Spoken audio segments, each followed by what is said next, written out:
Caviar for breakfast, champagne, bubble breakfast, champagne, bubble breakfast, champagne, bubble breakfast, champagne, bubble breakfast, champagne, bubble bath. Special guest tonight. I'm so excited. If you don't know, you better find out. We got the one and only Philly's own Nate Rogers in the building.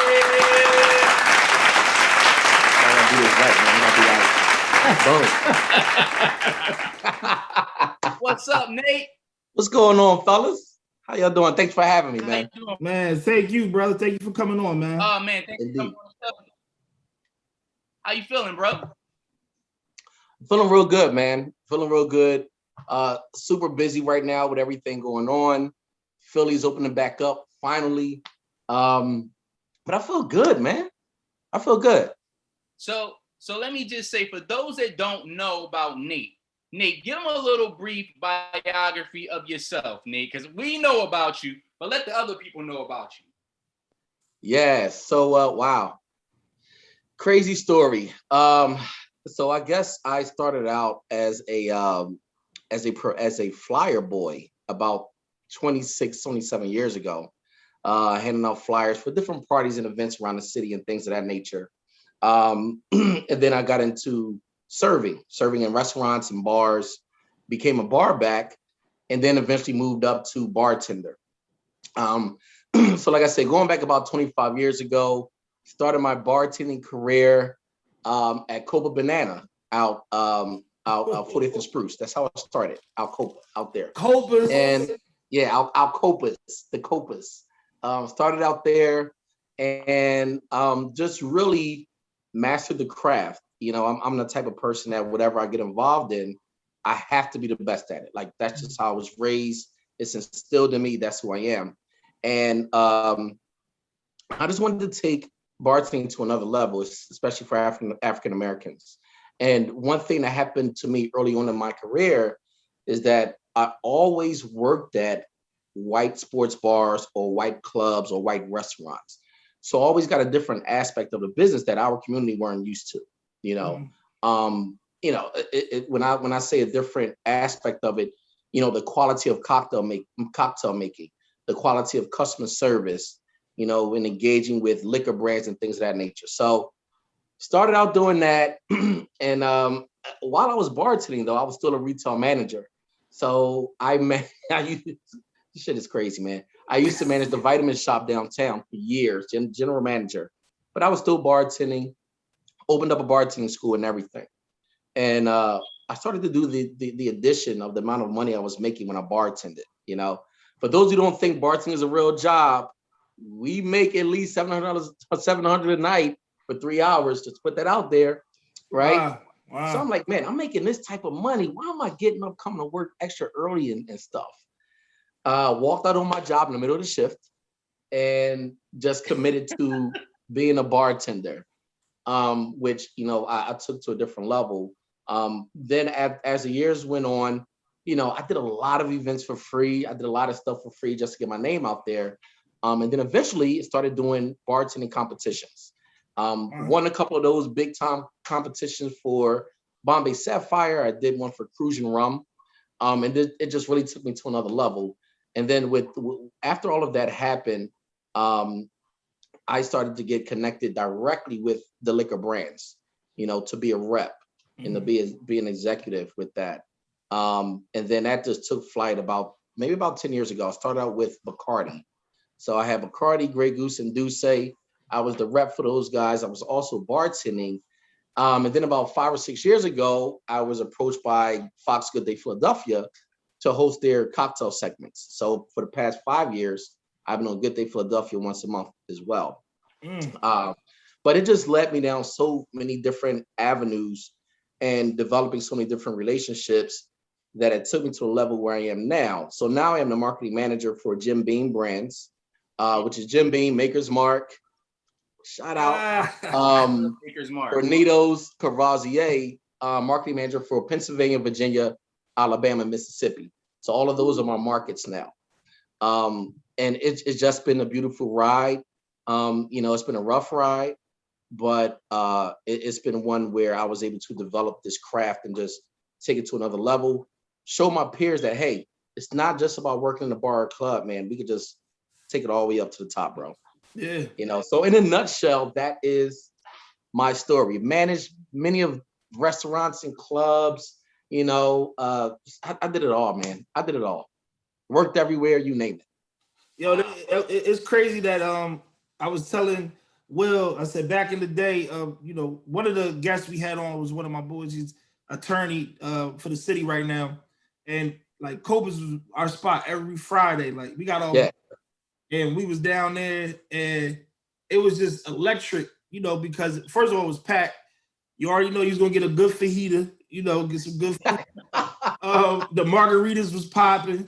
And you know, and I remember you behind the bar. He would control it like it could be to the brim.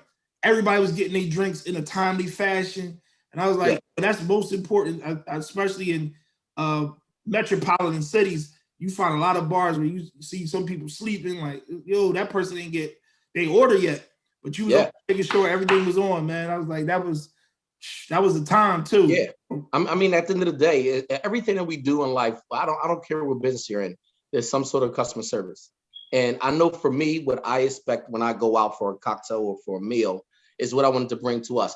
Plus, you know, just giving our people that type of service, that type of respect, you know, when you talk to a lot of bartenders and they working at a African-American establishment, the first thing they say, oh, they don't tip. Or, oh, they're going to start fighting and everything. And I wanted to change that stereotype. You know what I mean? I wanted to give a different level. Even when I trained bartenders and hired them, you know, I let them know like, hey, this is a different level that we're trying to get to as a people to take over an industry that we're not, you know, really that known for. We're not involved in when it comes to mixology and the hospitality industry, you know? And so when I came to seeing black male bartenders, you know, it was like, okay, that's cool, but what can you do? You know, and that was the whole thing, man. That's what I wanted at Copa, man. Like you said, Copa was a great vibe. It stayed packed, it stayed flowing. And, and not the South Street one. I'm talking about 40th Street for everybody. Some people were like, oh, you mean South Street? Like, you wouldn't catch me doing the South Street one. I'm talking about 40th Street, right up. 40th and Spruce, baby. Yeah. 40th and Spruce. Hey, Nate, I want to ask you, since, you know, you're a minority in this field, do you find it hard for people of minorities, we'll just say black people, to get into this business, to get to the position where you're at, where you can be a brand ambassador or, you know, regional director? Yeah, so I wouldn't say it's hard to get into this industry, but it is difficult for us, so people of color, to get to this level of ambassadorship for certain brands and things of that nature. But it all goes back to education. And, you know, the good thing about these liquor companies and liquor brands, a lot of people don't understand this, but they have what we call a multicultural department. And it's needed. I mean, it sounds like, oh, why are they separating us? Like we're an experiment. No, it's needed. A lot of these brands don't know how to relate to what we relate to. You know, Crown Royal is a great brand, but they don't understand that we get the bottle for the bag, baby. We want that bag, you know? So it's like a lot of these companies are really starting to realize that. And I think the hardest part for our people getting into these upper level positions is very simple: the education, the experience. You know, a lot of bartenders get their first job because they're cool with their homie who happens to own a bar. You know, and you know, we have a habit, or we have a tendency of emulating the same thing that we think works for all of us. So if that bar is doing a hookah and crab legs and fries with the extra gooey cheese and crab meat, I'm going to do the hookah, the crab legs. But no, that's not the case. In reality, our people, and I found this out over here, and it took me a long time, our people want diversity. They want to be elevated. You know, when they walk into an establishment, you want to be treated with respect. So I think just education from the liquor aspect of it and the cocktail making, and then educational, the lack of the amount of customer service and the diversity that we have, our people just lack it. So when we do go for these higher positions, we don't have the experience. We don't qualify. and we just need to really uplift each other. And that's my whole goal, my whole career. You know, my whole career has been, okay, I'm in this position, boom, let me bring some folks up with me. Because I want to keep going up. You know, and to this day, I still hire, you know, multicultural people of color in positions that I could put them in just to get to the next level and see a different side of things. So if you get educated, bro, you can get it. It's all about education. That's all. Nate, I got a question for you, and this is from one of our old shows, and Will knows what I'm talking about. Well, not that Will, but I was telling the people, telling our viewers, it was a birthday in the past, and I went to Maggiano's, and I just want to see what you would have done, as you know, being coming from the bartending world. So I'm at the bar at Maggiano's right there on Filbert, and this is before I was educated on certain types of bottles and drinks and cocktails, and I ordered a shot of Louis the 13th. And the bartender did not tell me the price. He poured the shot. I got the ticket, and of course I was like, "Whoa, what is this, brother?" And I was about to jump out the window on the second one because I didn't know. So I was like, when I got the ticket, I was like, "Oh man, like I really need to up my game and really know what's going on out here." And I just was ordering because it looked like a nice bottle. Okay, exactly. Yep. I'm celebrating. Yeah, right there. It's in the glass bottle. Oh yeah, give me that. So now, what would you have done in that space? From a bartender standpoint, or from a bartender standpoint? So I understand why he didn't tell you the price, and I've been in that predicament myself before, where I remember like it was yesterday. I went out for a meal, and I wanted to add something to the meal. I think it was shrimp or cheese or something. First thing the server said to me, well, that's going to be an additional yada yada, and I got pissed. Like, what you? And I was younger, guys. This is the old me. What you think? I can't afford that? Right. So because of the price of Louis, I definitely would have told you the price, no matter what the color is. But I do understand why that bartender didn't, because you never know how someone is going to react, and someone would take that very offensively. Oh, would you think I can't afford that? But because of that price point, I definitely would have told you how much it is. Up front, for sure. Yeah, because I definitely would have said, you know what, let's move to something else. Yeah. Let's make another choice. Down the line. Yeah, man. Go further down. Yeah, give me a shot of that Christian Brothers, man. Stop playing. So let me ask you this, Nate. Is there a drink when you order that kind of determines what type of, okay, so if a customer comes up and asks you for a certain type of drink, do you automatically think, okay, I know what type of person I'm dealing with now? Yep. Because we had this conversation, it might have been, last week or the week before, Rob? A couple weeks ago. So the conversation was, if a person orders, and there's no diss, if a person orders Hennessy, you know what kind of night you're going to have. Come on, Rob. Get security ready. I know you see it. Get security ready, man. No, I'm joking. Yo, but it's true. It's true. As a bartender, you're 100% right, Will. People order cocktails, and we automatically know what kind of interaction this is about to be. You know, as bartenders, we are trained to, if somebody's ordering shots successively, to cut them off or whatever we need to do. But yeah, you're right. We come up with our own perception of a person based on what they order. Yeah, let's keep it 100. Somebody order a Henny, they trying to go there. They trying to go all the way there. Now you have consumers who will order Hennessy, but as a sidecar, or order Hennessy as an old fashioned. That's your seasoned drinker. And also when we hear that, oh, I'm about to get a good tip. Oh, I'm about to get a good ass tip. Okay. So right, it's sad to say, but yes, we do look at the individual based on what they order. A gentleman comes up, asks for a frozen daiquiri.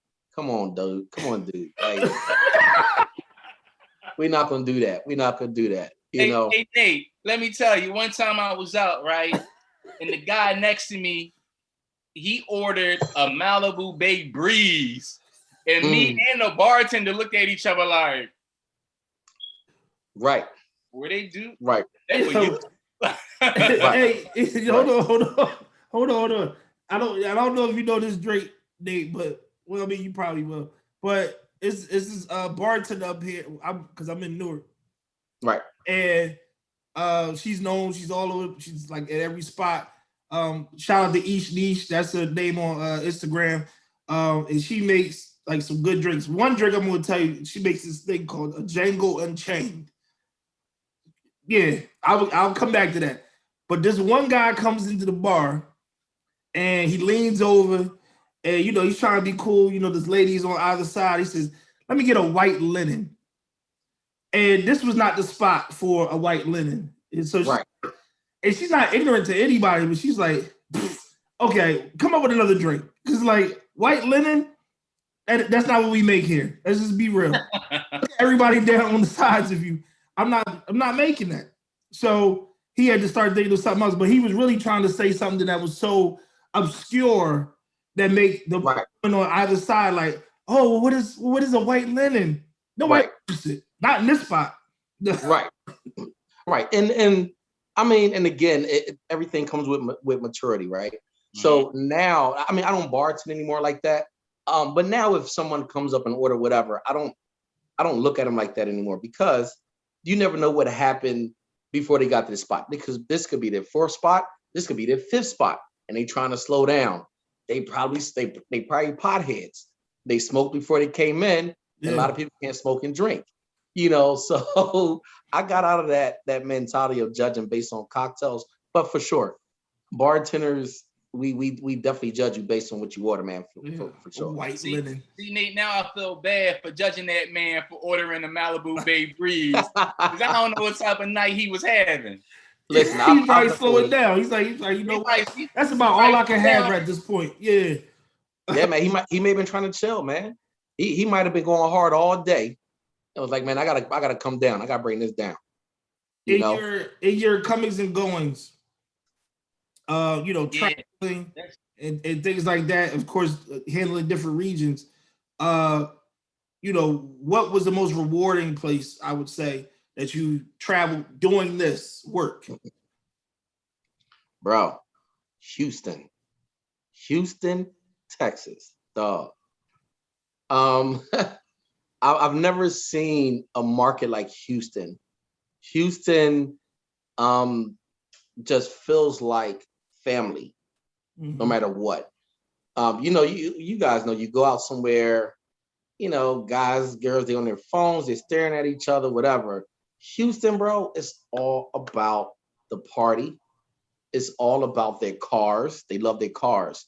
But what was most rewarding about Houston is that their events are always elevated events. And I was able to see Black parties at a level I've never seen before. You know, even more than here in Philly. You know, in Philly, we have our dress up events and things of that nature. But in Houston, it's a celebration of life. It's different.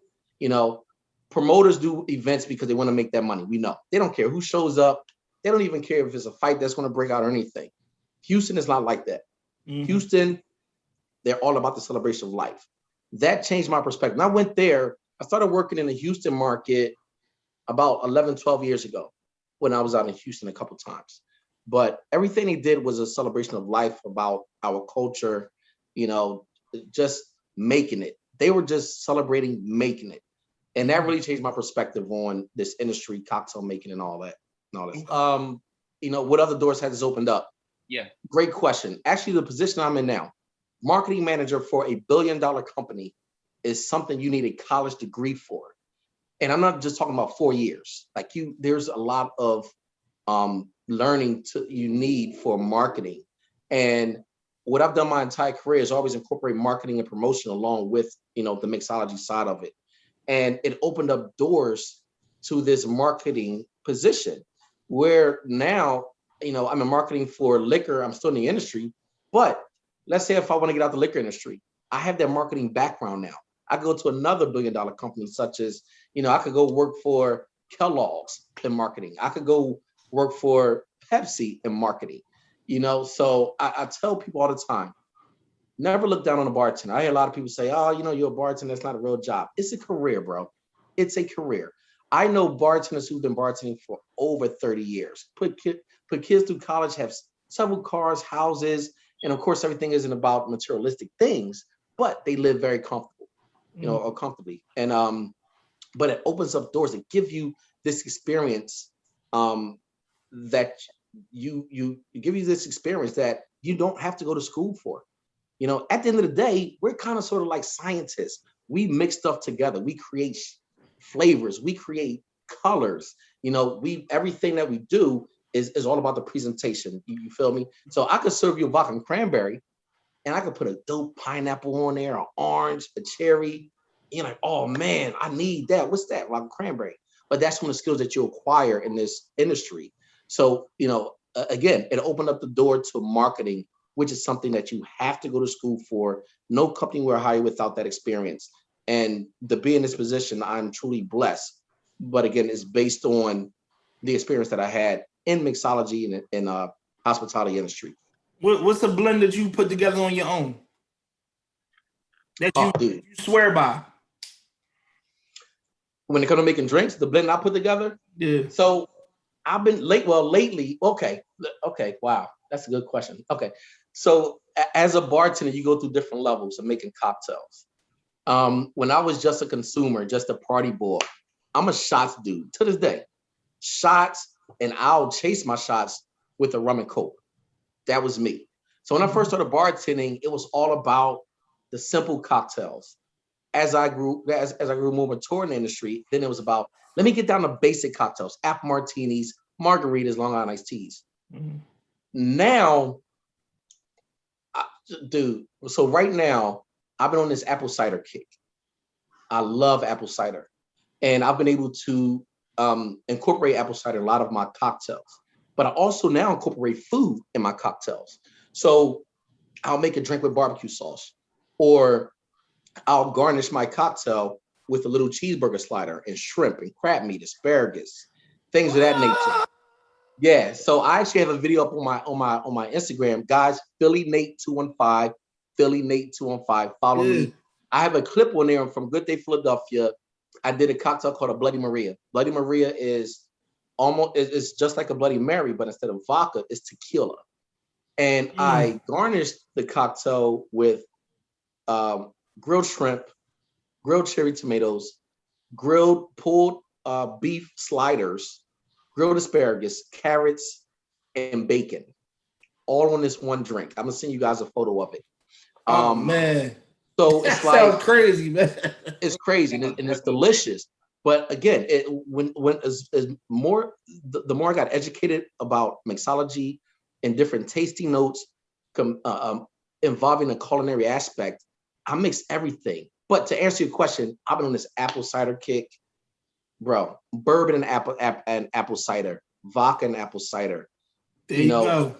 There you put go. It together, man. Apple cider is a wonderful addition to any cocktail. And the thing is this too, a lot of your liquors, like a lot of your cognacs, your brandies, your bourbons, your whiskeys, their tasting notes are fruit tasting notes. So they have the apples, they have the cinnamon, they have the nutmeg, all that stuff, it complements apple cider very, very well. So that's what I've been mixing a lot with. As a matter of fact, I'm drinking Maker's Mark and apple cider right now. That's exactly what I'm drinking. You hit it right on the nose.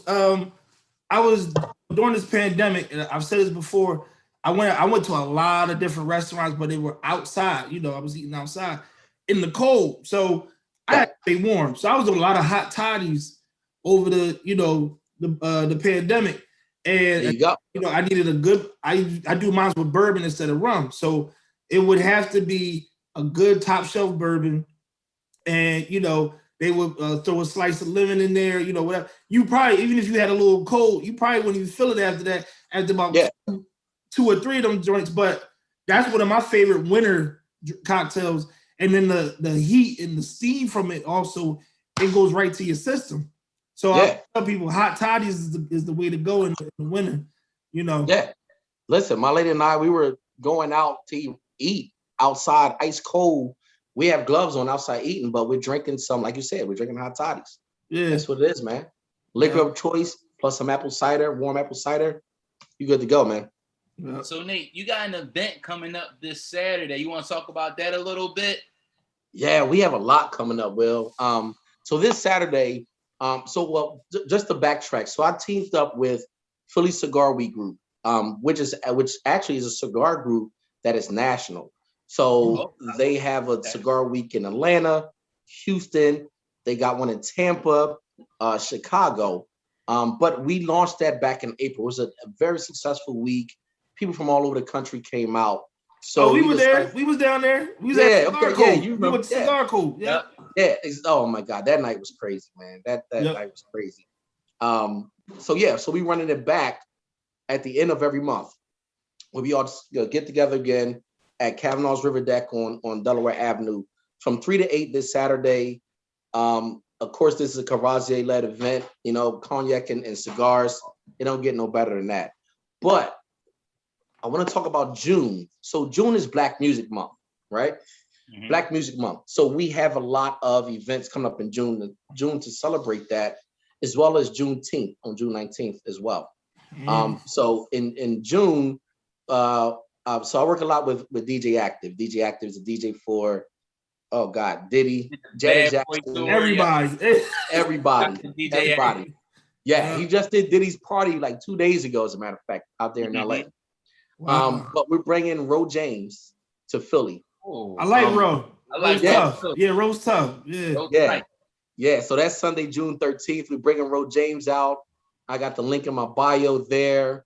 That's going to be at the DoubleTree Hotel at the airport. And then for Father's Day weekend and Juneteenth, Friday, June 18th, we have a comedy show hosted by Buck Wild. That's going to be crazy. Buck. Shout out to Buck, man. I know. That's my guy. That's my guy. I had the ongoing joke Buck and I have is that and I hate when people say, man, you get to a certain level, you change, or you're not how you used to be, but we have to change. So I've always been working with Buck for years, but now when we work, it's like, Buck, I need contract. Buck, I need this. He's like, man, come on, man. You know I'm hood, man. Just kidding. Nah, But anyways, that's all I'm going to joke to Buck. We got that Friday 18th, Saturday the 19th, June 19th. We have a Father's Day lunch at Chickies and Pete's from 12 p.m. to 5 p.m. We're going to do complimentary Courvoisier and Jim Beam cocktails. Mm-hmm. I'm doing complimentary food on me. But what's dope about this is that we're going to bring down our whiskey ambassador that works for Jim Beam. His name is Tim out of New York. He's going to actually come and talk to fathers and everybody else there about bourbon knowledge. Really educate the Black community on bourbon, And it's like you said about the Louis. You got that because the bottle looked dope. It's like, wow. Yeah. But we want to educate people on, what's inside the bottle. Let's educate our people on the liquid. What are the tasting notes? Why should you drink this product? Things of that nature. Mm-hmm. So that's what we're doing June 19th, and then Sunday, June 20th. Up Roosevelt Boulevard or no, up South Philly. South Philly, the main one. Okay. Yeah, the main one, Packer Avenue. And then Sunday, we're going to have a Father's Day brunch at Booker's Restaurant. I don't know if you guys went to Booker's yet. 5021 Baltimore Avenue, African American owned. The food is amazing. Very upscale spot too, man. Very, very upscale. Hey, hold on, is this the old? Hold on, is this the spot right there? It was right down the street from the Wine and Spirits. It used to be owned by Algernon. No, I know what you're talking about. Not that spot, because Algernon spot caught on fire. Yeah, it did. Yeah. Algernon spot caught on fire. So no, it's in the next block up. Okay. So if you stay on that same block, but go up further in numbers, and there's like a bank on the corner. It's in that block right there. Okay. I got you. So we're gonna be there Sunday, June 20th. It's Father's Day brunch. We got a live band, and we got DJ Mack. DJ Mack is the Rock Nation DJ. So he'll be out there for that. So man, a lot of great things coming up. And again, my whole goal is to show our people in a different light, in a different aspect. We're not just all about the nightclub with the bottles, with the sparklers, with the girls. Mm-hmm. That's not all we do. You know what I mean? So all of my events are meant to be elevated. We dress up, you know what I mean? Look good, take dope pictures, drink dope cocktails, and just vibe, man. Just vibe. But most importantly, connect. Build relationships at my events. That's what I want, man. I love to get those stories where somebody say, yo, I met such and such, like you guys. Hey, I love, you know, I came to your event and I met such and such, and now we're working on this, you know what I mean? Or we put this together. You know what I mean? That's what it's all about. It's all about bringing our people together, man. It's all about being an inspiration to each other. Well, that's our, you know, here Caviar and Cream, Caviar Conversations. That's our whole philosophy is, you know, it's just about connecting and building relationships. Our Will and I story, you know, is woven through my cousin and us really building at cookouts and, you know, hanging out and really talking about other things other than, you know, everybody else getting twisted. And him and I like, yo, we should connect, man. Let's do something. And then us just spearheading and doing what we wanted to do. And having friends that we didn't know that we had in common, it just, you never know. So I think these events are important because a lot of people are just saying like, all right, you know, this is just alcohol, you know, centered events. I'm like, it's much more than that, especially because we're not educated on what the product is. With Courvoisier, it's under the Suntory brand? Yeah, so under Beam Suntory. And it's so crazy how I tell people all the time, look at the liquor industry like the music industry. You know what I mean? You know, you got Epic Records. Yeah. Under Epic could be, you know, Rough Riders, whatever.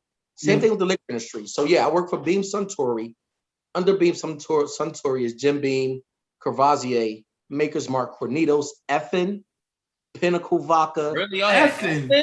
Yeah, we have Effin. Yeah. Man. Yeah, we have Effin, we have Salsa Tequila. So a lot of people don't know that. We have Cruisin' Rum. Cruisin' Rum is also mine. So all of those are under that umbrella. When I work for Bacardi, this blew everybody's mind. Under Bacardi, there's of course Bacardi, but you also have Grey Goose. You have Patron. You have Douce. You have Dewar's White Label. All of those brands, Bombay Sapphire Gin, they're all under the Bacardi umbrella. Yeah. You know, so shout out to Meek too. Meek got that deal with Bacardi. I just saw that commercial. I was like, okay, Meek, you know. Yeah, but again, it all comes down to politics. Meek signed that deal, or he has to do with Bacardi because again, Douce is under Bacardi. He's already Rock Nation, so he can't rep any other cognac but Douce. So if he's going to sign to a liquor brand, it should be the umbrella, which is Bacardi. And that's all. I'm just surprised with the Effin though. So the Effin is like, I don't know. Does 50 even rep that anymore? No, I think he sold it, right? Yeah. Okay. He doesn't rep Effin anymore. No. Okay. So let me ask you this, Nate, because you know me and Rob go back and forth, and I have people try to advise me on it somewhat. How do celebrities and people in the public eye get their own brand? How does that work? So basically what happens is that the brand, so here's the thing, the liquor is already created. The liquor is already there. The brands need a way, or an influencer is what they call them, influencers, to really get the brand out there. So that's when they team up with big name celebrities. All right.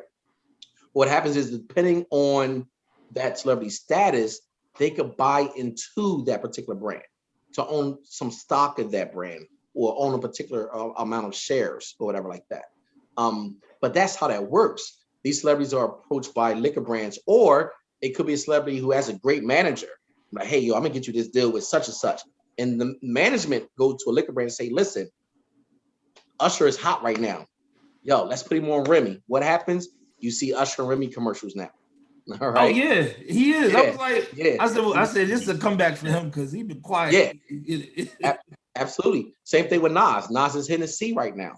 You know, Courvoisier, we have Pusha T. Pusha T is our celebrity right now. You remember in the past we had Buster. Yeah, Buster was one of our We had Buster. After Buster, we had Missy Elliott. And now we have Pusha T. So it's not that they have. Let's their go. own Push my brand. favorite rapper right. He's my favorite rapper, man. Dude. Underrated, man. Completely underrated, bro. The best. I know. Yeah, but that's how that works, man. I had to tell somebody, man, Jay-Z ain't in the basement making Douce. No. You know what I mean? Puff ain't somewhere in France making Ciroc. No, he's not. No. But because of the status, they were able to buy into the brands. You know what? It's I always my bad, Will. That's all good. I always wonder about that with Rick Ross, because you see Rick Ross really pushing the Bumbu, the Bel Air, the Violent, and it's under the Sovereign brand. Yeah. So I always thought to myself, like, does he own a piece of Sovereign, or did Brett Barish just like Ross needs to be our face? Like, you know what I mean? Not that's the thing. I mean, somebody of Rick Ross status, he can buy into that brand. He can. Yeah. But somewhere down the line, either his management team went to them or they went to Rick Ross. Okay. And that's how it works. And they become part of the brand. When it comes to Ciroc and Puffy, Ciroc does own the major share. But here's the thing. These celebrities do not have the time. They do not have the passion to push these liquors. So let's say if a celebrity just came out with just their own liquor by themselves, right? It would not get into liquor stores the way it would if they did it through Bacardi or through Jim Beam, because we already have those relationships with the liquor stores. You can't sell liquor in PA unless the liquor store allow you to do it. You know what I mean? Mm-hmm. Whereas somewhere in Jersey, you can go to the mom and pop store and say, yo, I got this, put this on the shelf. You know what I mean? That's the thing that got me real quick. I was like, oh, they got it in the supermarket? Oh, they got it in Whole Foods? Yeah. Like, oh, okay. You can't do that. You can't do that in what they call controlled states. Pennsylvania, Michigan. You can't do stuff like that. Mm-hmm. So it's smart for these entertainers to link up with these brands, because the brands have the backing, they have the insurance, they have the licenses to really push it into the liquor stores and into the bars and clubs. Yeah. There was I don't know if anybody's ever seen this film. I'm a movie guy, so this movie called Spanglish with Adam Sandler. Wow. Okay, I saw that years ago. Yeah. All right. So there's in the movie, just to let everybody know, he's a top tier chef with a family in like coastal California, and there's a scene where he's just in his like freezer at the restaurant getting drunk, eating the sandwich. And because I pay attention to everything, he's drinking straight up Ciroc from a Ciroc bottle. I mean, just poured it into a glass like it's water. But this is before Puff or anything. This is when they were just a regular brand. And right. I think more so what I think is these brands maybe needed a face to take them national or to take them international. Yeah. And because I was like, nobody was drinking Ciroc at that time when the movie came out. Nobody was drinking Ciroc. Yeah. And I was like, this may be how it was found, And the dot was like really small on the bottle versus the font was different. It was a whole different packaging. A lot of people don't pay attention to that detail, which is interesting. I do now because I'm in marketing. So, so I work with, different brands for commercials and things of that nature. If you look at a lot of movies, even a lot of shows that come on, look at the liquor bottles in the back. Look at the potato chips bag. A lot of the times there'll be just a basic label, or the bottles will be turned around backwards because they didn't get clearance. When you have shows like what is that? Love and Hip Hop. Love and Hip Hop, I believe that they showed a lot of Ciroc and Love and Hip Hop. So what happens with the brands or what the brands do, marketing department, they link up with these shows or these movies and say, hey, we want to be a feature in your movie, in your TV show. And when you look at that movie, all the bottles on the back will be blurred out, but the bartender will be pouring bold as day, that liquor right there. You'll see it clear as day. Even with sneakers, if there's Nike in a movie, they got clearance for that stuff. There's no brand in any type of show, movie, commercial, anything where they didn't get clearance for. They must do that. I'm glad you said that. We were talking about on a show a couple shows ago. One of my favorite shows right now is Billions. And the guy, Bobby Axelrod, billionaire, playboy, well, not even playboy because he was a family man, but now he's playboy. He drinks bourbon by the gallons. Everybody on his team, and he's drinking Michter's, and they're showing Michter's. And I'll be honest, I went out and bought Michter's because I saw it and I was like, well, if it's cool enough for this billionaire, I want to see how it tastes and what's the difference. And then I've even said it to one of my friends who now is like, yo, that joint is crazy. And he's watching Billions now as courtesy because I'm telling them like, yo, this is where I found that out about. So, but they're actually showing the tag in the label in that show. So that means they're paying for that that advertisement. Exactly, dude. Everything is about marketing. Perfect example. I use this for I tell this to everybody too. In Jay-Z's song, on Jay-Z's album, 444, he has a song in there called Family Feud. Actually, my favorite song on the whole album, Family Feud. He has a part when he says, why would I drink Belvedere when Puffy got Ciroc? I don't know if you remember that line in that movie. Yeah, I remember that. Right. Let me give you the business side of that comment. How many African Americans or how many people you even know asking for Belvedere? When the last time you seen a bottle of Belvedere being sold in a nightclub? Years ago. Long time ago. Long time ago. That was a hot bottle though. I ain't gonna hold you. Right. But you see Grey Goose all the time. Right? Yes. So why would Jay-Z name an irrelevant vodka to compare to Ciroc? That's because he couldn't say, why would I drink Grey Goose when Puff got Ciroc? Because Grey Goose and Douce are under Bacardi. They're the same family. He cannot knock the family.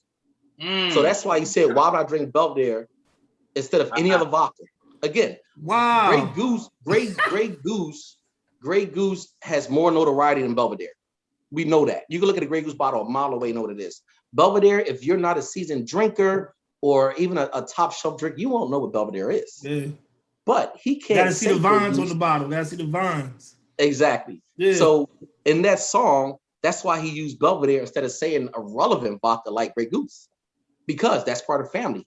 That's going against the brand. You can't do that. And nobody wins when the family feuds. Wow, that's deep, Nate. I never thought about that. Yep. That's how marketing works. This is exactly what we talk about. When people, that's education. See, this is the ignorance. I'll be honest. This is the ignorance. Yeah. Which, and I'm not giving a shot because I know he's gonna say, "Oh, you trying to come at my neck." You know what we talk about. But we try to talk about the upper echelon of lyrics with certain people, and he's like, "Yo, Jay's not saying nothing." I'm like, he's saying something, but I'm all the time. He's always saying something. Saying something. People want surface rap sometimes, and I understand that it's beneath it, man. You got to keep going. It's like tears. Hey, Nate, let me ask you a marketing question, right? Right. So, what type of marketing separates a Douce and a Crown Royale? Go ahead. No. I didn't mean to cut you off. So, what separates them? What separates everything is how the brand wants to look, what image they want to portray. So, for instance, I'll take two of my brands because I know our marketing very, very well. Hornitos and Jim Beam, they play heavy in the marketing space of party. Let's take shots. Let's turn up. You know what I mean? Let's go in. So when I do a Hornitos and Jim Beam event, it's more turned up. It's more shot oriented. The music is different that I have the DJ play. The food pairing is different. But when it comes to marketing for Courvoisier and Maker's Mark, we're trying to market in the space of upscale experiences, and we want to pair well with culinary experiences. So whereas you come to a Jim Beam event, you might get wings, pot stickers, cheesesteak rolls. You come to my Courvoisier event, you're going to get filet mignon. You're going to get, you're going to get salmon sliders. You're going to get things of that nature. So when it comes to marketing, it depends on how that brand wants to look, what their target audience is. We sit on meetings all day. People have no idea how much research it goes into marketing. I mean, to the point where we get statistics from every single city in America. Every single city in America. We need to find out how many Black people live there, how many white people, how many Asian, Latinx, you name it. Then we look at the income brackets. We look at income brackets as well. Then we look at how many stores are located, how many bars are located. And then the brand houses come back and say, okay, Nate from Philly, we want you to market this way. You know what I mean? But if I'm in ATL, who's been open for a year, they didn't even go through no pandemic down there. No. You know what I mean? It's like, okay, in ATL, we're going to market this way. So what separates it is all about how the brand wants to look, the level of elegance, the level of professionalism, the escalated events. It's all about the look and how they want to be perceived to the public. Because at the end of the day, these brands are created, the plans are created by individuals who sit in offices in France, in Italy. You know what I mean? These brands come from other nations. So they're not out here in the field. They don't know what's going on. So they base everything off of statistics. And they brand it a certain way. You know what I mean? Courvoisier and VSOP is an upscale cognac. Therefore, we market towards people who are working individuals, blue-collar individuals who actually have to get up and go to work the next day. That's who we market to. Wow. You know what I mean? So it depends on the brand, man. Marketing, and that's why I love marketing, man. Like, people say, oh, marketing and sales is the same thing. It's not. It's not the same thing. Sales happen because of marketing. If I market it the right way, you're going to buy it. When you're sales oriented, you don't really think about the marketing aspect. I just want you to buy my product. All right, well, why? Well, it's not about the why, but if you bring it in, I can do this for you. But when you market it, it's like, okay, buy Courvoisier because you're going to feel great afterwards. You're going to be in a different light, with your friends and with your family, different experience. So, dude, marketing is everything, man. Everything is marketing. Everything. I'm gonna take it back a little bit. It might be you. It might be you. It might be someone else. But I know I don't forget many things. So I was at Copa's, and I don't know if I was on a date. I'm not sure, but I was ordering shots, and the bartender killed me. He was like, that's the tequila you want to get? That's the tequila? He really questioned my tequila choice. He's like, and he went right under the bar from where his stance was. He didn't go back and touch the other bar. He went under the bar and he pulled out a Herradura bottle. And he was like, this is an official tequila. He said, you don't know tequila till you had this. And you know what's crazy? That might have been me. And I'm gonna tell you why. I'm gonna tell you why. Because we kept Herradura in the cooler below the bar. We kept it below the bar. We never kept it up top because Herradura is a top shelf tequila, but we always kept it chill. So it was inside the cooler. So that could have been me, bro. It might have been you. I was like, maybe I don't remember whose face it was who was telling me this, but I remember like, yo, that's what you want to go with? And then he went under that bar and put it up there and said, and I said, all right, shots of Herradura. Cool. And then once I tasted how smooth it was, I was like, oh, this might be. Yeah, man. It's all about marketing, man. Even with you guys, man, caviar and cream. Let's keep it 100, man. Ain't a lot of black people eating caviar. But when I look at this, the first thing I saw when you guys came on, I like the caviar and cream drip. I never had caviar. You guys are gonna make me get caviar now. You know what I mean? You ain't gonna trust me, you're not missing out. Listen, you're missing out. Let me tell you why. People really don't understand. It's a flavor thing. Now, I'm not gonna judge and say like somebody wants to put on a Ritz cracker. If that's what you got, cool. Put it on a Ritz cracker. Some people go and buy a high-end cracker to match what they paid for the caviar. Wow. I don't get into that judgment. I just want you to try the different types, the beluga, there's different, the Roy, there's different ones. And some are red, some have a ruby color, some have, a yellow color, a black pearl so color. It depends on what your taste was. A couple of people that have had it on this show, when they've had it, they said, wow, I can get into this. Yeah. It's real. Well, let me ask you guys this. How did y'all get into caviar? So, well, you got it first. So, I got into caviar because I started the brand like a while ago, right? And I always wanted something that was hot and luxury taste. And that's what, to me, caviar represents. It's a certain type of person that eats caviar. Yeah. It's a certain type of flavor that you get it. It's even a certain type of spoon you eat it with. You don't eat it with a regular spoon. You do not use a plastic spoon. If you buy the pack, it'll come with the spoon. If you buy the pack, right. come with the spoon. You keep it on ice. Yep. So there's like a science to it. You know what I mean? Wow. So when I thought of that, I'm like, damn, like besides the whole, aspect of taste and flavor, it represents something. Like me per se, like I like champagne, right? Right. And I don't like champagne because it's like a bougie thing. I like because for me, it gets me where I need to get. But to the average person, champagne represents a certain lifestyle, a certain type of party atmosphere. And that's how I look at caviar. And the cream is, well, we all know cashews, everything around me, we get back to that. Yeah. But you can actually put caviar on cream. You eat it with cream. Yep. It's a super science to it, man. So that's why I came up with it.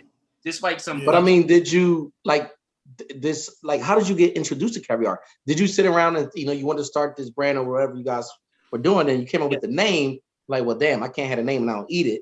Right. Or so did you? No. So you go ahead. So me and my mom used to watch cooking shows back in the day, and Jeff Smith, if you remember that far back. Yeah. Wow. Okay. I'm dating myself. Okay. So we used to always watch those shows, and he made like different stuff. When I'm like, damn, what's caviar?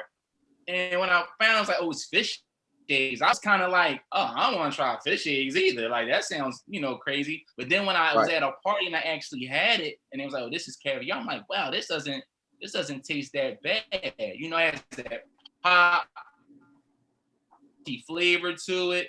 So that's how I got into it. I started at a young age, I guess you could say. You know what I mean? It's interesting. Wow. Plus, I've always been around older people that have like a certain taste level. You know what I mean? Yeah. So go ahead, Ryan. You about to say something? Well, again, I've hung around older people all my life too. That's kind of why I got the flavor I got. I'm classic. I don't like anything real trendy. I like just classic stuff. But how I got into it, which was crazy.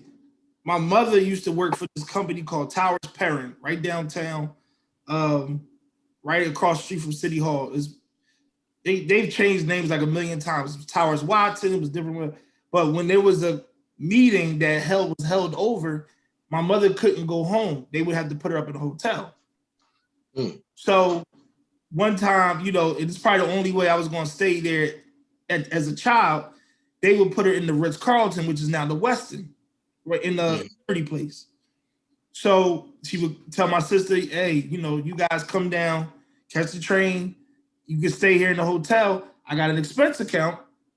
And, you can order breakfast in the morning while I'm in my meeting. So now we're getting a chance to even feel the luxury of a Ritz-Carlton, living uptown. We like, oh, I didn't know what this was about.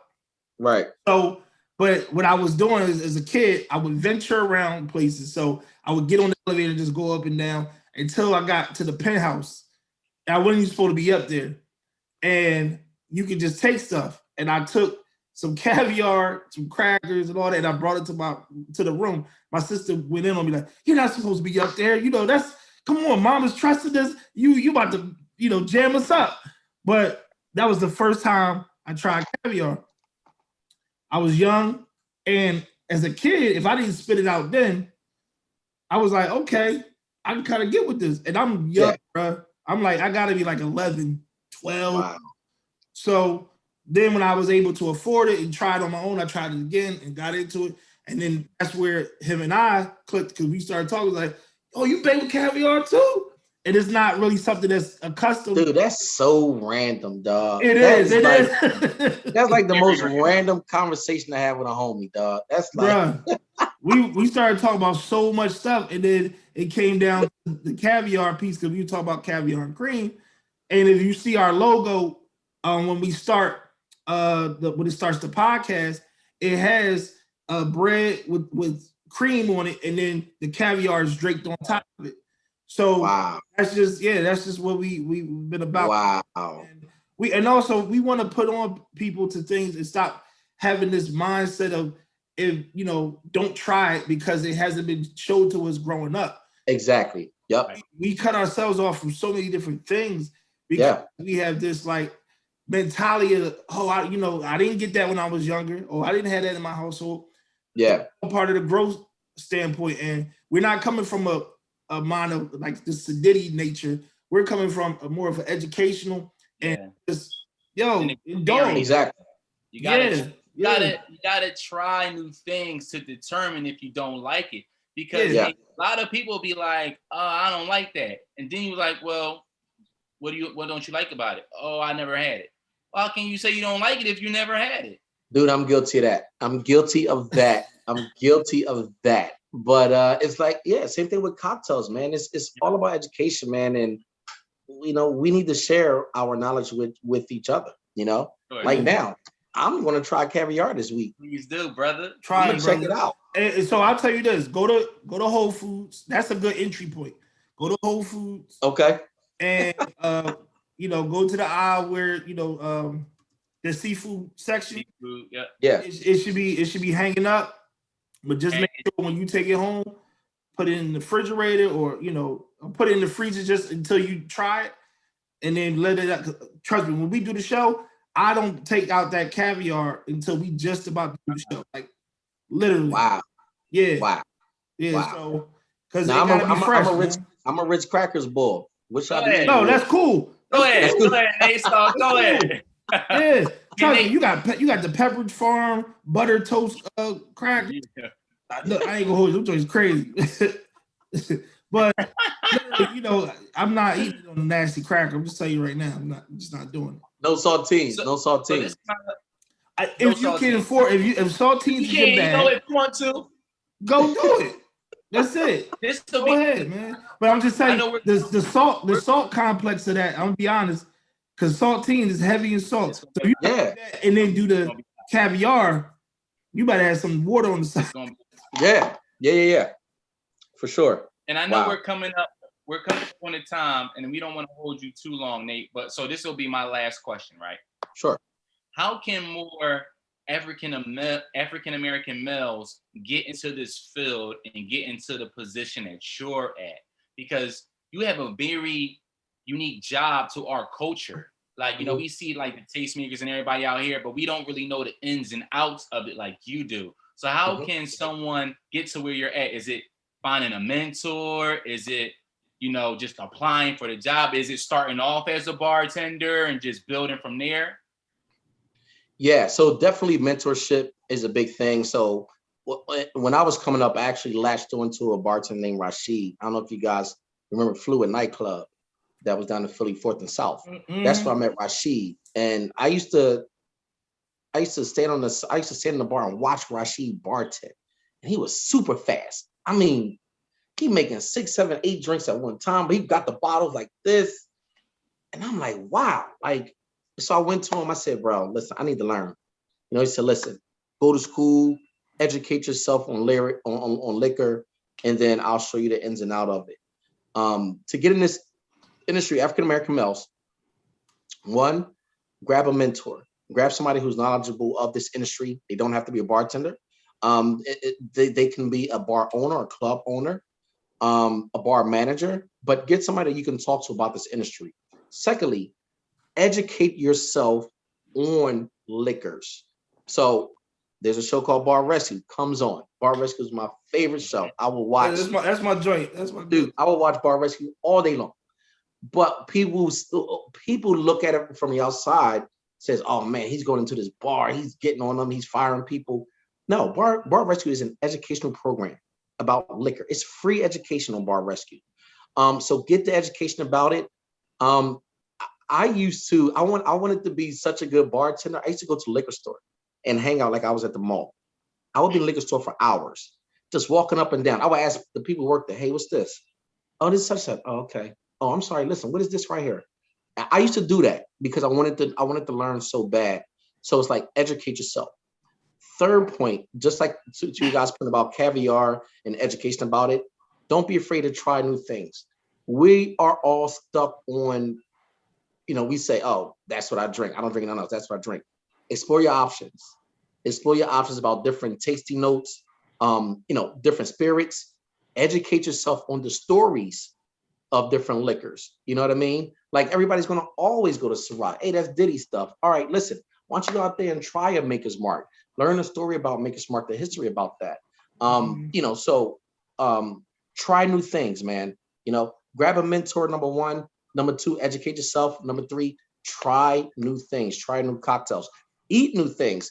The one thing about food and drinks, they go hand in hand. If you eat certain products, it'll bring out different tasting notes of a cocktail. And if you drink certain things, it'll bring out different tasting notes of a meal. That's why you pair steak with red wine. That's why you drink white wine with like a seafood. That's why you drink red wine with pasta. They bring out different tasting notes. That's why chocolate is always paired with cognacs and bourbons.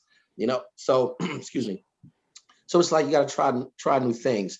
And then fourth, you cannot be afraid to take that chance, man. My first bartending gig after Copa was Mad River Manio on Main Street in Manio. And I was the only Black bartender there for 5 years. We had a staff of about 30 to 40 bartenders. I was the only Black one. But this is how I got that job. Because I was telling people, listen, y'all don't understand, man. When I start bartending, I'm going to take everything over. But I knew that I had to get that education that the white people have. I walked up and down Main Street for about 2 or 3 hours trying to get a job. Nobody went to hire me. They looked at my resume, said, yeah, we good. I went to Mad River Manio. And they gave me a shot there to bartend. And the shot that they gave me was, all right, we're going to have you guest bartend on Wednesday night. Want to see how many people you can bring out. They didn't know who I was. Packed the place. They hired me full time. And the rest is history. I opened up Xfinity Live down in South Philly. I did Phil House downtown. I did Public House.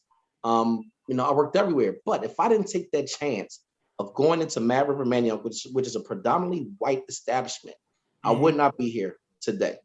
So we have to be afraid, to my Black bartenders who are currently bartending, who want to be bartenders, don't limit yourself to just going to the bars at the corner or the bars that we know all the time. And there's nothing against those bars at all. You know what I mean? But if you want to really expand your horizons and see the different aspects, you got to take that chance, man. You never know. You never know. And one thing about our people, man, we possess this talent of creativity that cannot be matched. Our minds are just wired differently. We're just so used to being told we can't do this, we can't do that. We have it back here. We just got to tap into it and bring it out. Nobody's going to never think of no caviar and cream. What the hell? That don't even make sense to us. But I'm talking to you guys. I hear your story and I see how you market it. I'm like, yo, I'm getting caviar this week. So you just gotta take a leap of faith, man. That's number 4 with that, man. I'm glad you said leap of faith, man. This is our leap of faith, bro. And yeah, absolutely. I got a 2-part question. One, as someone that has bartended and worked in many establishments, how are you when you go to an establishment? Are you super critical of the drink that is placed in front of you? My lady is sitting next to me the side. She say, "Oh my God, yes." Yeah. Dude, it's bad. It's bad. It's bad. It's bad. So yes, but I'm more critical of the customer service aspect of it. And it may sound, dude, it sounds so whack to everybody else, but I don't like when I'm not giving a napkin first. I don't like when you bring me my food, but I don't have my silverware first. I don't like when you don't tell me your name when you walk up to me. So yes, I'm super critical. And then when I get the drink, it's like, and the thing is, all the bartenders in the city that know me, and let's say I walk into an establishment or they're bartending one of my events, they are super nervous to make the drink. Oh man, they're super nervous to do it. So yes, I am very critical of my cocktails. Dude, I try to get away from it. But one thing about me is that when it comes to tipping, I don't care how bad the service was. I don't care how nasty the food or the drink was. I'm going to always tip more than 20%, no matter what. Mhm. Just because I know what that bartender is trying to do. I know what that server is trying to do. I know what that bar manager is trying to do. I know what that food and beverage manager is trying to do. So yes, I'm very critical, man. But if you go out with me, I'm going to make sure you drink the best. I'm going to make sure you eat the best. That's what it's all about. That's dope. My that's good. My last one is, and we gotta end like this. What? How do I say it? Have you ever had a moment or a celebrity that has come across you as their bartender, and you? I mean, it could be they either were nasty to you or they were polite to you. Either one. Nah, I never had that experience, man. Nah, not at all. And I think the reason behind that is because every time I've bartended for celebrities, it's always been on a level of it's a private event. It was never like, you know, I'm at a club and such is celebrating. It wasn't never like it was always, you know, celebrity specific. So like when I worked for Bacardi, I used to work Made in America. So, you know, I brought bottles to Jay-Z and Beyonce. I brought bottles to Meek and all that stuff. You know, even locally, I bartended for a lot of the newscasters here. Mike Jarrett, a great friend of mine. Okay. I never been through that. I did a Courvoisier event with Dave East. You know, they cool. I did one with Jadakiss. Everybody was cool, man. I never been through that, man. Never been through that. Good. But That's I ain't gonna lie. I never been that extra Joe boy either. No, and that's good too. Because that's what really annoys celebrities, man. When you like they want to drink and you like this with the phone. Right. I'm like, yo, can you be professional? Like, yeah. So that was one thing I always did. I always kept it really professional. I treated them like they were just a regular consumer, man. And that's what they love, you know. So, and turn around, I got the pictures. I did a party in Detroit. Iverson walks in. And we met a couple of times at events here. But dude, he's showed me love. Dude was hugging on me. We took a lot of pictures together. But it was all because I treated him like a regular consumer. And my thing, I try to treat all my customers the same way. I don't put nobody above nobody. I don't care about your income level. I don't care about that. That doesn't matter to me. All I care about is you leaving and say, you know what, man, I had a dope time with Nate. That's all I care about, man. That's a good piece because, well, would you say Jay and Beyonce is the biggest people that you've ever seen? Yeah, for sure. Okay, all right. Yeah. Well, I can say this. One, I don't know if you were there again. I think probably my last time at Copa's, I was with friends having drinks, and this Beanie Siegel was in there, and he's eating off to the side. He's not at the bar. He used to come there a lot. He came there a lot. Yeah, he used to come in there a lot. Yeah. So he's in there with his guys, and this one guy comes up to him and wants to get an autograph or take a picture, and he's cool. He's chilling, like, yeah, you know, what's up, bro? But the guy's hanging too long. And his squad's like, hey, yo, my man, he said, thank you, good. Now you got to roll. Yeah. The dude ain't moving. Next thing I know, and I'm at the bar. I think I was there that night, man. You I'm pretty sure I was there that night. Just where the refrigerators were. Yeah, exactly. And next thing I know, they start stomping this dude out. Yeah. I remember. They got Beans out of there real quick, so Beans wouldn't be involved. Oh yeah, they got him out of there real quick because University of Penn Police was like 2 seconds right behind. Yeah. And I was there. Oh, you was there for that night? I remember. Yep. Yo, I was like, yo, this guy asking him too much. It's like, and I kind of felt it over my shoulder, like, yo, this guy's lingering too long, man. I was like, go. Gotta know when to go. Yo, all you saw was Beans' food on the table. He didn't even eat it. It's like, man. Yeah, man. That's it. Because you already know how that was going to play out. Exactly. And what it was the squad. Exactly. But man, I appreciate you coming on, Nate. Like, thank y'all, man. Appreciate you guys. You know, man. You already know you have you got an open invitation to Caviar Conversations anytime, brother. Thank you, man. I appreciate that, man. You know, you promoting the event, let us know. We got you here, man. Yeah, for sure. Listen, man, I love what you guys. Promote it too. Listen, I love what you guys are doing. I'm for sure, man. Let me know, when anything I can do for you guys as well. Definitely gonna be hitting y'all up, promoting you guys heavy on my page. Please do. You know what I mean? I would love for you guys to come out to one of the events and broadcast live. If you can make that happen, that'll be dope too, man. You just said it. You asked me. We go. Yeah. That's it. That's it. Nice, man. That's it. Appreciate you guys, man. Yeah, and I'm making it a conscious effort as well. Like that's why you saw me in Philly that weekend. We were shooting a piece that weekend, and that's not only because Philly just my home, but also it's just so much good energy, and we're toggling between. Last week he was up here, he coming up again, and we wild out in Jersey and New York, and it's just what we do, man. Yeah, no doubt, man, no doubt for sure. Perfect time. So any caviar moment. Nate, brother, we want to thank you for coming on the show. Thank you for educating us. Thank you for opening up the doors for other Black men to get to where you're at and educating them at the same time. So cheers to you, Robin. Again, like I said, thank you for being a part of Caviar Conversations and, giving us a wealth of knowledge, and also just, being a cool brother, because again, that is a part of it as well. People don't understand that just you having the sincerity that you have is very, very minimal in this business. Like people don't have it, and that's why we appreciate you again today. So toast to you, Caviar moment. Thank you guys. Appreciate you, man. Caviar and cream, man. Love you guys, man. Thank you. Thank you.